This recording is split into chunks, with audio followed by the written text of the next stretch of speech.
মা বলতেন, সংসারে যারা থাকবে তারা ছোট বড় প্রতিটি কাজ শ্রদ্ধা সহকারে করবে। মা নিজেও তাই করতেন। গৃহস্থালির কাজে মায়ের অসাধারণ নৈপুণ্য ছিল। সকল কাজ যথাসময়ে মা গুছিয়ে করতেন। তাই ঝাঁটাটিকেও পর্যন্ত মা সম্মান করার শিক্ষা দিয়ে গেছেন। তিনি বলতেন, যাকে রাখো সেই রাখে, আবার তো ওটি দরকার হবে। তাছাড়া এই সংসারে ওটিও একটি অঙ্গ, সেদিক দিয়ে তো ওর একটা সম্মান আছে। যার যা সম্মান সেটি তাকে দিতে হয়। গোলাপমাকে মা বলেছিলেন, অপ্রিয় বচন সত্য কদাপি না কয়। আবার অন্যত্র বলেছিলেন, পৃথিবীর মতো সহ্য গুণ চাই, সময়ে সবই সহ্য করতে হয়, ছাগলের পায়েও ফুল দিতে হয়।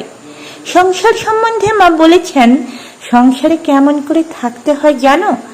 যখন যেমন তখন তেমন, যাকে যেমন তাকে তেমন, যেখানে যেমন সেখানে তেমন।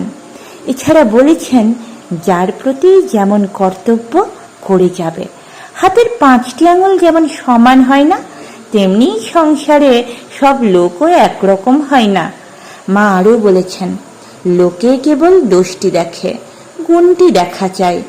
ভাঙতে সবাই পারে, গড়তে পারে কজনে। নিন্দা ঠাট্টা করতে পারে সব্বাই, কিন্তু ভালো করতে পারে কজনে।